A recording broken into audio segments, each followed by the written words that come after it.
Hi ಎಲ್ರಿಗೂ ನಮಸ್ತೆ. ಬುಧವಾರದ mini vlog. 2-3 ದಿನಗಳಿಂದ ಹುಷಾರಿರ್ಲಿಲ್ಲ. ನಾಳೆ ಆರಾಮಾಗುತ್ತೆ, ನಾಳೆ ಆರಾಮಾಗುತ್ತೆ ಅಂತ ಹಾಗೆ ಬಿಟ್ಟಿದ್ದೆ. ನೈಟೆಲ್ಲ ಜ್ವರ ಬಂದು ಬೆಳಗ್ಗೆ ಏಳಕ್ಕೆ ಕೂಡ ಆಗಲಿಲ್ಲ. ಹಾಗಾಗಿ ಟೋಕನ್ ತೊಗೊಂಬರಕ್ಕೆ ಹೋಗಿದ್ದಾರೆ ಹಾಸ್ಪಿಟ್ಲಿಗೆ ಹೊರಡೋಣ ಅಂತ ಹೇಳಿ.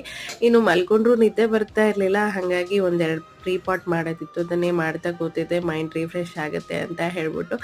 ಇನ್ನು ನಾವಲ್ಲಿ ಹೋಗಿ ತೋರಿಸ್ಕೊಂಡು ಬಂದು ಮಕ್ಕಳು ಟಿಫನ್ ಮಾಡೋಷ್ಟೊತ್ತಿಗೆ ಲೇಟ್ ಆಗುತ್ತೆ ಅಂತ ಹೇಳ್ಬಿಟ್ಟು ಇಲ್ಲಿ ಹಸ್ಬೆಂಡೇ ಉಪ್ಪಿಟ್ಟನ್ನ ಪ್ರಿಪೇರ್ ಮಾಡ್ತಿದ್ದಾರೆ. ನನ್ನ ಸ್ಟ್ರೆಂತ್ ಅಂತಲೇ ಹೇಳ್ಬೋದು. ನನ್ನ ಹಸ್ಬೆಂಡು ಪ್ರತಿಯೊಂದರಲ್ಲೂ ನನಗೆ ಹೆಲ್ಪ್ ಮಾಡ್ತಾ ಇರ್ತಾರೆ.